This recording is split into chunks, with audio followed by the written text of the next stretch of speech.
নমস্কার, আমার বাংলা সংবাদে আমি রত্নেশ্বর নাথ আপনাদের সকলকে স্বাগত জানাচ্ছি। প্রথমেই সংবাদ শিরোনাম।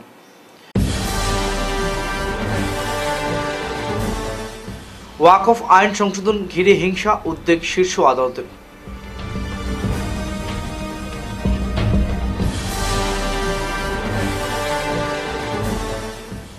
ওয়াকফ ইস্যুতে শান্তির বার্তা মুখ্যমন্ত্রীর, আন্দোলনের পরামর্শ দিল্লিতে।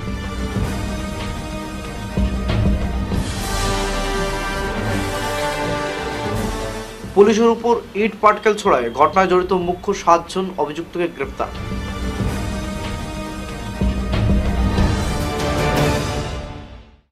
এবারে বিস্তারিত আমার বাংলা সংবাদ।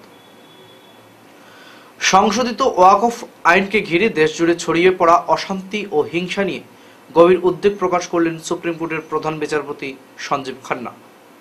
বুধবার সংশ্লিষ্ট মামলার শুনানিতে এই বিষয়ে নিজের পর্যবেক্ষণ দেন তিনি। জানান, বিষয়টি বর্তমানে আদালতের বিচারাধীন এবং এমন অবস্থায় হিংসা একেবারেই অপ্রত্যাশিত এবং উদ্বেগজনক। দেশের একাধিক প্রান্তে নতুন ওয়াকফ আইনের বিরুদ্ধে প্রতিবাদ ও সংঘর্ষ হয়েছে, যার প্রেক্ষিতে আদালতের দৃষ্টি আকর্ষণ করেন মামলাকারীদের পক্ষে আইনজীবীরা। বিশেষ করে পশ্চিমবঙ্গের মুর্শিদাবাদে 8 এপ্রিল শুরু হওয়া সহিংসতা, যার জেরে প্রাণ হারিয়েছেন অন্তত 3 জন এবং এখন পর্যন্ত কিছু এলাকায় ইন্টারনেট পরিষেবা বন্ধ রয়েছে, তা তুলে ধরা হয় বেঞ্চে।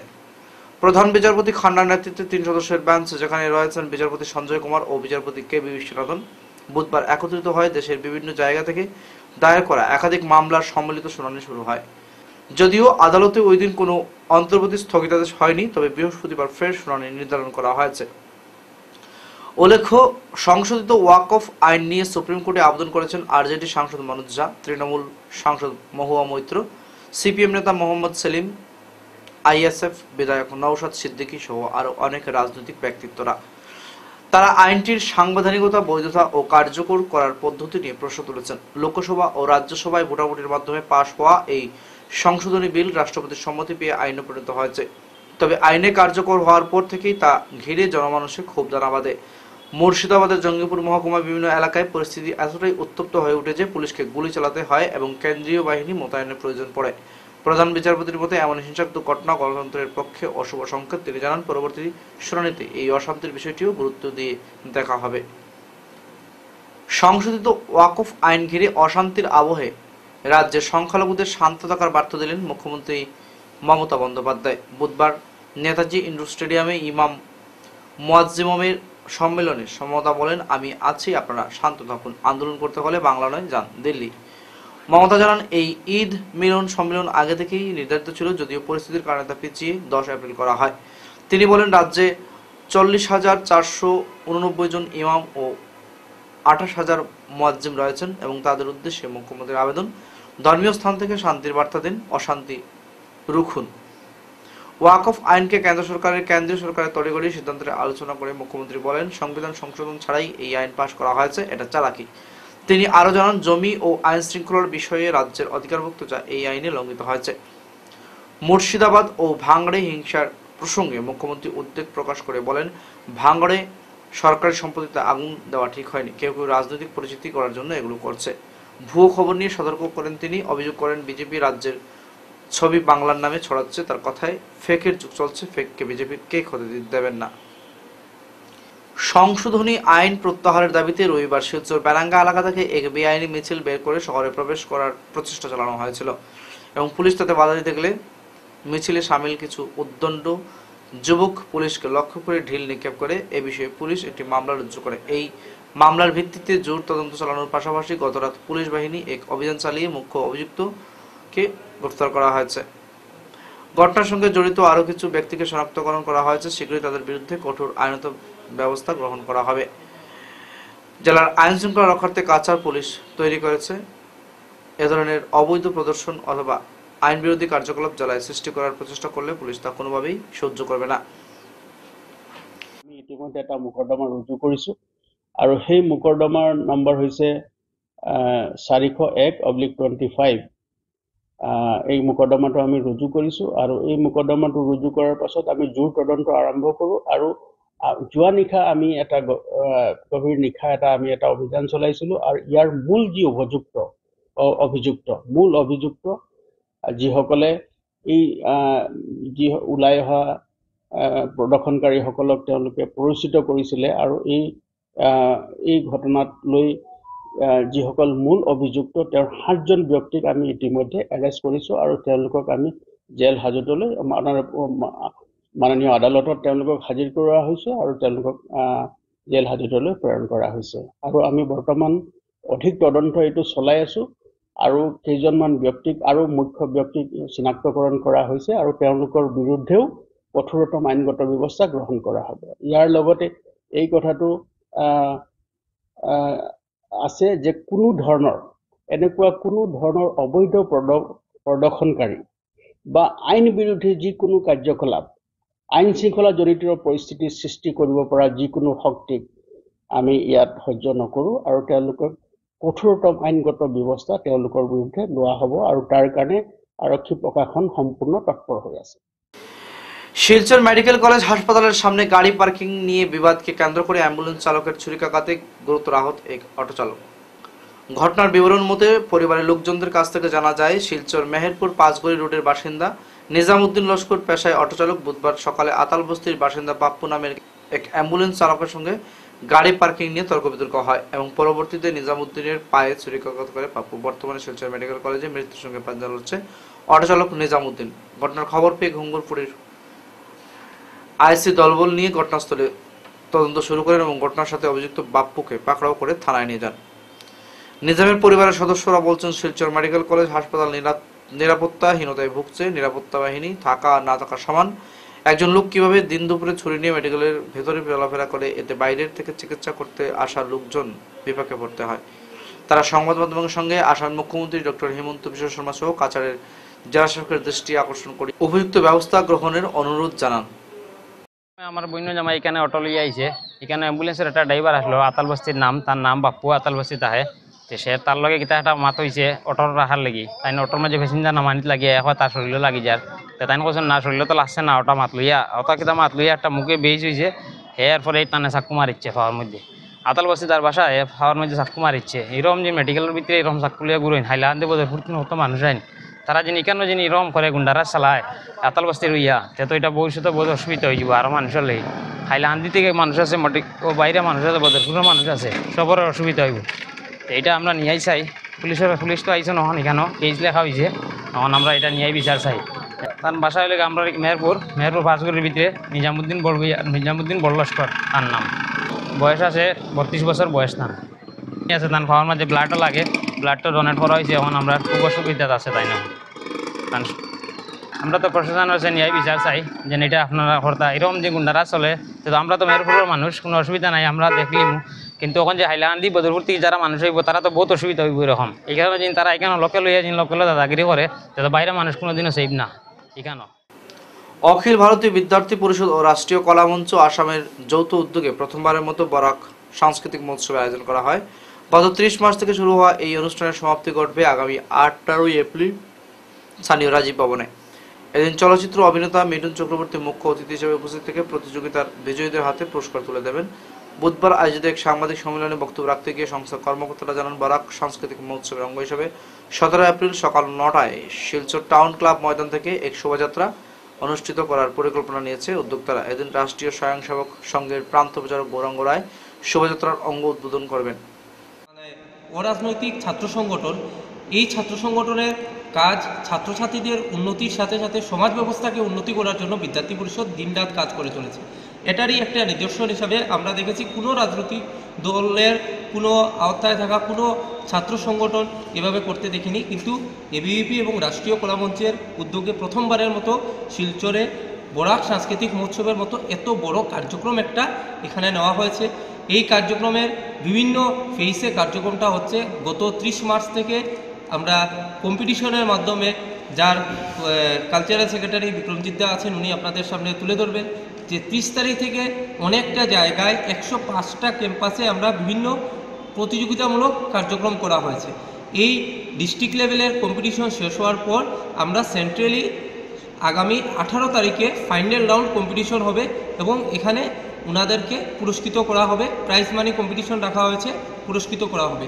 তার পূর্বে আগামীকাল শিলচরের বুকে সকালবেলা সকাল 9টার সময় আমরা একটি সাংস্কৃতিক শোভাযাত্রার আয়োজন করব।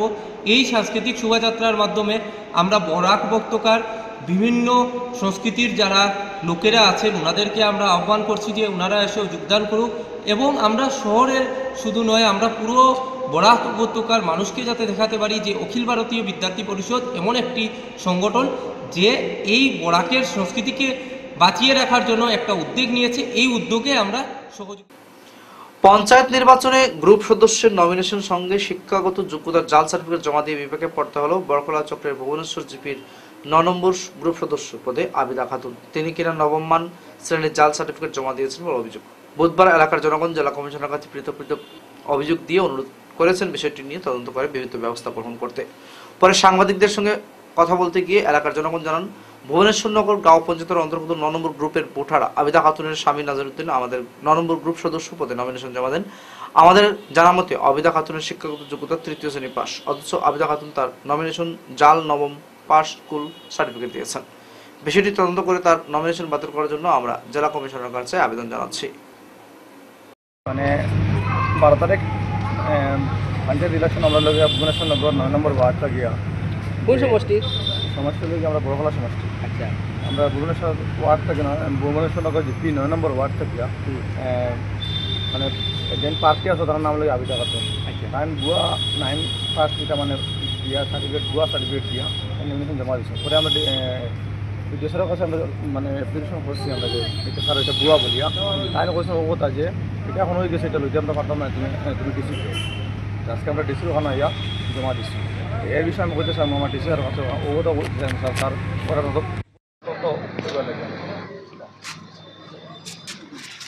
আমার জানা মতে আবিদা খাতুনের লেখাপড়া 2 পাস ক্লাস 3 রিডিং আর কি, কিন্তু এখন শোনা যায় যে আবিদা খাতুনের ক্লাস 9 পাস সার্টিফিকেট দিয়া নমিনেশন দিছেন ভুবনেশ্বর সিটির 9 নম্বর ওয়ার্ডও।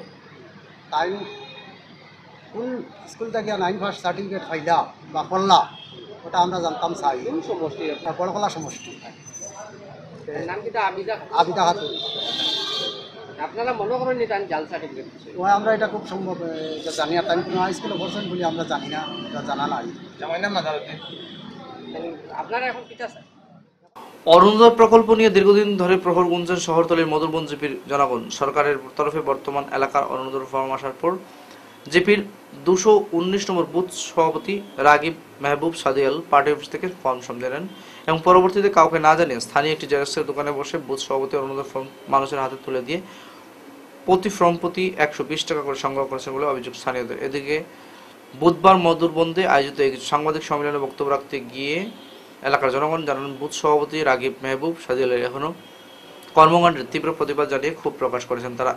বিষয়টি তার কাছে জানতে চাইলে পার্টি অফিস থেকে অর্থ সংগ্রহ করার কথা বলা হয়েছে বলে স্থানীয়দের উত্তর দিয়েছেন বুথ সভাপতি রাগিব মেহবুব সাদিয়াল। বুথ সভাপতির এই জবাবে স্তম্ভিত হয়ে উঠেছেন জিপির জনগণ। বিষয়টি স্থানীয় জনপ্রতিনিধি সহ প্রশাসনের নজরে এনে বুথ সভাপতির দুর্নীতিকে দমাতে অতি সত্বর বিহিত ব্যবস্থা গ্রহণের আবেদন জানিয়েছেন এলাকার জনগণ। 20 টাকা করে লইয়া ওটা লোয়াত আমার 2-4 জনে ফোন করছে, করার বাদে আমি তখন আইসি 4টার সময় বিকালে, 2টাতে আমার ফোন করছে 4টার সময় আইসি। আবার বাদে তারা জিজ্ঞাসা করছে, করার বাদে তারা আমার বুথ প্রেসিডেন্টে কইছে এটা করি দেওয়া ও টেকা কইয়া দিচ্ছে, আমি লইতাম 120 টাকা করি। তো আমি তো ইলা পার্টি অফিসে আজ পর্যন্ত 2014 থেকে নাটলাম, ইলা কোনো দিন শুনছি না টেকার ব্যাপারে। তো আমি ওটাও আমার পার্টির কাছে যেন এইরকম দুর্নীতি ছেলেরা রাখলে আগামীতে আমরা জিপির তো বুথ প্রেসিডেন্ট হইল রাকিব মেহবুব সদিয়ল। অরুণাদর ভ্রমণ লাগি তো আমরা মধুরবন জিপিও অতদিন থেকে অপেক্ষা করি আর যে পাইতাম বা কারে কারে দেওয়াই তো আমরা তো এটার অপেক্ষা। এটা আইছে তো আমরা এখন আবার জানছি না। এরপরে যখন তার পয়সা লওয়ার ফর্ম দেওয়ার পরে একটা গন্ডগোল হয়েছে, এরপরে আমরা জানলাম যে ফর্ম আইছে পয়সা দিয়া ফর্ম দেয়, পয়সা লইয়া ফর্ম দেয়। এখনও তো আমরা ফর্ম পাইছি না। ওটা কথার মাঝখানে তার সাজুয়া আর রাকিব মেহবুব সদিলে একটা কথা আলোচনা, কবিতা পাঠ, সঙ্গীতাঞ্জলি, শিলচর প্রেস ক্লাবে বর্ষবরণ অনুষ্ঠান, বরাক উপত্যকার বাংলার অধিকার রক্ষার আহ্বান। আদিমকাল থেকে শুরু করে বর্তমান আধুনিক যুগ অবধি মানবজাতির ক্রমবিবর্তনের মধ্যেই চিহ্নিত হয়ে যায় সময় এক বহতা নদী। সময় ও স্রোত কারোর জন্য অপেক্ষা করে না। এরই মধ্যে মাস, বছরের গণ্ডি, জীবন প্রবাহে হিসেব নিকেশ এর যথেষ্ট গুরুত্ব রয়েছে। মঙ্গলবার 1432 বঙ্গাব্দকে স্বাগত জানিয়ে শিলচর প্রেস ক্লাব আয়োজিত অনুষ্ঠানে এক অভিমত ব্যক্ত করা হয়। এই দিন আলোচনার বিষয় ছিল সভ্যতার ইতিহাস ও দিন বদল। বরাক উপত্যকার বাংলা ভাষার অধিকার রক্ষার জন্য সকলের প্রতি আহ্বান জানানো হয়। বর্ষবরণ অনুষ্ঠানে ছিল আলোচনা, সাহিত্য চর্চা, সাংস্কৃতিক নিবেদন, উদ্বোধনী কবিতা পাঠ। কবি মহুয়া চৌধুরী উদ্বোধনী সঙ্গীত পরিবেশন করলেন শিল্পী অনিমেষ দেব, অপূর্বা দেব ও অনন্যা দেব। আলোচনায় আলোকপাত করেন কবি সাংবাদিক অতীন দাস, প্রেস ক্লাব সাধারণ সম্পাদক শঙ্কর দে, বিধায়ক কমলাক্ষ দে প্রকাশত, ইউটিডিসি সভাপতি সঞ্জিত দেবনাথ, অধ্যাপক সুব্রত দেব, সাংবাদিক চয়ন ভট্টাচার্য, আশ্বাস এনজিওর সভাপতি অরুন্ধতী গুপ্ত, কবি শতদল আচার্য প্রমুখ। সঙ্গীত পরিবেশন করেন শিল্পী রাজদেব চৌধুরী। অনুষ্ঠানে সভাপতিত্ব করেন বিকাশ চক্রবর্তী। যে কথাটি সবচেয়ে বেশি গুরুত্ব সহকারে ভাবতে হবে যে আমাদের প্রত্যেকের ভাষা, কৃষ্টি, সংস্কৃতি যথার্থ বিকাশ উত্তরণ ঘটাতে হবে, কিন্তু পাশাপাশি যাতে আমরা একে অন্যের উপর কোনো ধরনের আধিপত্যবাদ, আগ্রাসন যাতে চাপিয়ে না দেয় এটা নিশ্চিত করতে হবে। ভাষার নামে, ধর্মের নামে যাতে কোনো অবস্থায় কোনো মানুষের উপর অত্যাচার না হয়। আমরা দেখছি কোনো কোনো ক্ষেত্রে মানুষই মানুষের প্রাণ হরণ করছে, যুদ্ধ হচ্ছে, সভ্যতাকে ধ্বংস করা হচ্ছে।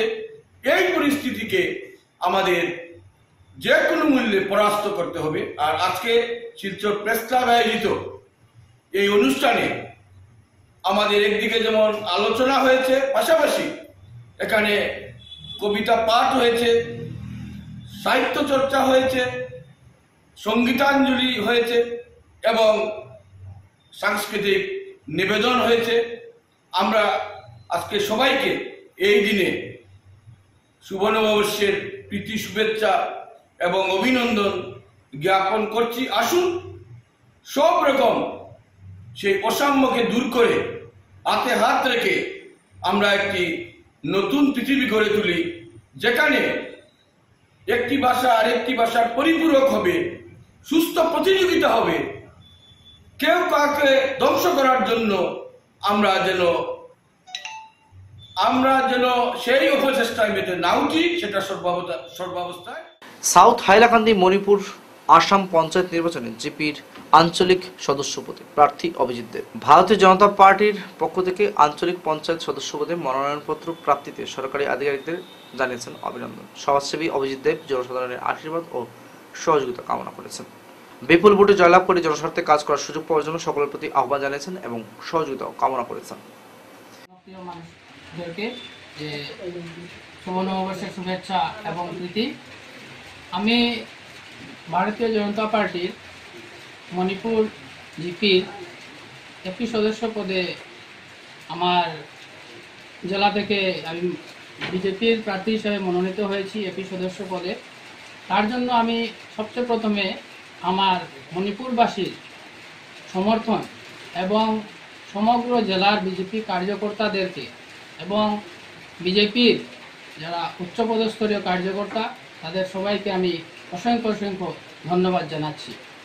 আর আজকে ভারতীয় জনতা পার্টি মোদিজির নেতৃত্বে সমগ্র ভারতবর্ষে এবং আমাদের আসামে আমাদের মাননীয় মুখ্যমন্ত্রী শ্রীযুক্ত ডক্টর মাননীয় হিমন্ত বিশ্ব শর্মা মহাশয় যে উন্নতমূলক কাজ এবং বিভিন্ন ধরনের প্রকল্প যেভাবে সুপরিচিতভাবে এবং সুন্দরভাবে গ্রামস্তরীয় স্তরে যেভাবে কাজ সুন্দরভাবে হচ্ছে, তার জন্য আমি আমার মাননীয় মুখ্যমন্ত্রী এবং ভারতের প্রধানমন্ত্রী নরেন্দ্র মোদীকে অসংখ্য ধন্যবাদ জানাই।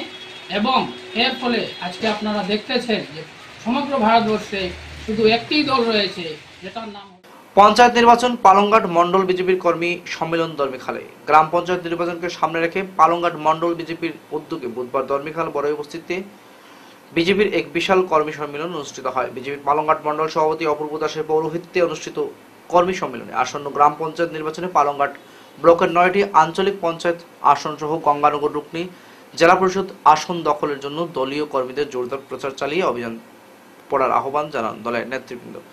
শুরুতে সংবিধান প্রণেতা বাবা সাহেব ডক্টর ভীমরাও আম্বেদকর ও ভারত মাতার প্রতিকৃতির সামনে প্রদীপ প্রজ্বলনের মধ্য দিয়ে কর্মীর সূচনা হয়।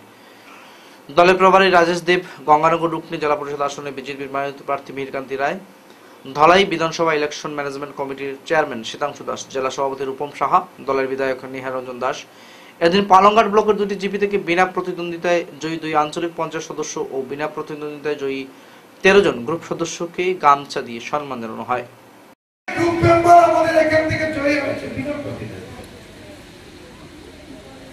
আমার সময় আছে আগামী কালকে পর্যন্ত। আপনাদের মধ্যে যদি মনে নিজে নিজে চিন্তা করো, হয়তো আপনারা ভাববেন যে কেউ এসে আপনাকে বুঝাচ্ছে, না দাঁড়ানোর জন্য আপনাকে মনে মনে নিজে নিজে ভাববেন যে আমি জিতে যাবো, আমার তেল মারে নাইয়া তেল না। আপনারা একটা জিনিস খেয়াল রাখবেন, কেউ তেল মারাও না। আমরা চাই ভারতীয় জনতা পার্টির যারা নির্বাচনে লড়ছেন, আমরা যাতে এক ভাই একজনকে আমরা জিতাতে পারি। এখানে কাউকে অনুরোধ করা, এটার অর্থ এটা নয় যে বিজেপি আপনাদের জন্য একদম আপনারা দাঁড়ালে না দাঁড়ালে বিজেপি একদম উপরে উঠে যাবে, এটা নয়। আপনারা বিজেপিতে ছিলেন, আমরা চাই আপনাদের ঝগড়ার জন্য যাতে আপনাদের মধ্যে যে প্রতিদ্বন্দ্বিতা, এর মধ্যে যাতে কংগ্রেসের সমর্থিত। শিলচর এনআইটি রিজার্ভেশন সেলের উদ্যোগে ডক্টর বি.আর. আম্বেদকরের 134তম জন্মবার্ষিকী পালন করা হয়। এনআইটির কেন্দ্রীয় গ্রন্থাগারে অনুষ্ঠানটি আয়োজন করা হয়। Doctor B.R.. আম্বেদকরের 134তম জন্মবার্ষিকী উৎসব উপলক্ষে আম্বেদকর জয়ন্তীতে উপস্থিত ছিলেন অনুষ্ঠানের মুখ্য অতিথি এনআইটি শিলচরের পরিচালক ডি.কে. বৈদ্য। অনুষ্ঠানে এনআইটি শিলচরের dean, registrar, HOD, faculty officer ও কর্মচারীবৃন্দ উপস্থিত ছিলেন। অনুষ্ঠানের আনুষ্ঠানিক উদ্বোধনের পর আইআইআইটি আগরতলার পরিচালক অধ্যাপক অভয় কুমার ডক্টর বি.আর. আম্বেদকর গণতন্ত্রের রূপকার ও বিকশিত ভারতের ব্লুপ্রিন্ট বিষয়ে একটি বক্তৃতা প্রদান করেন। অনুষ্ঠান শেষে সাংবাদিকদের সামনে অনুষ্ঠান সম্বন্ধে বিশেষ বিবরণ তুলে ধরেন Silchar NIT associate professor doctor Biplab Das. শুভ নববর্ষের আন্তরিক প্রীতি ও শুভেচ্ছা। আমরা এনআইটি শিলচরের রিজার্ভেশন সেলের তরফ থেকে আম্বেদকর জয়ন্তী উপলক্ষে একটা অনুষ্ঠান ছোট্ট করে প্রোগ্রাম অ্যারেঞ্জ করেছি। এটার মেইন টার্গেট ছিল যে আম্বেদকর জয়ন্তী, আম্বেদকরের যে বিভিন্ন ভাবনাগুলো বা ওনার যে চিন্তাধারা ছিল ওগুলোকে লোকের ভেতরে নিয়ে যাওয়া, এবং আমরা স্পেশালি যারা schedule caste, schedule tribe, OBC বা পিছিয়ে পড়া যে জাতি, ওদের যে মানুষজন আছে যারা আমরা ফেসিলিটিগুলো নিয়ে আজকে এই জায়গায় এসেছি, আমাদের একটা দায়িত্ব যে আমরা এটাকে এখন to give it back to the society কী করে দিতে পারি, সেই জন্যই তার চিন্তাধারাটা আগে ফরওয়ার্ড করার জন্যই একটা ছোট্ট প্রয়াস। এই প্রয়াসে স্পেশালি রিজার্ভেশন সেল যেটা এনআইটি সেল আছে, ওরা মেন দায়িত্ব নিয়েছে। আমাদের রাজীব স্যার আমাদের সাথে আছে, যিনি সেলের কনভেনার। সো আমি রিকোয়েস্ট করবো ওনাকে একটু ব্রিফ করার জন্য। Good evening to all. Today we have commemorated the birth anniversary of শেষ করার আগে খবরের বিশেষ বিশেষ অংশগুলো আরেকবার পড়ছি। ওয়াকফ আইন সংশোধন ঘিরে হিংসা, উদ্বেগ শীর্ষ আদালতের।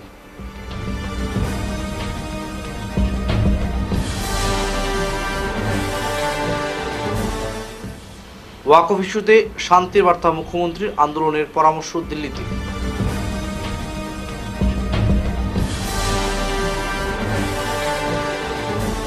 পুলিশের উপর ইট পাটকেল ছোড়ায় ঘটনায় জড়িত মুখ্য 7 জন অভিযুক্তকে গ্রেফতার।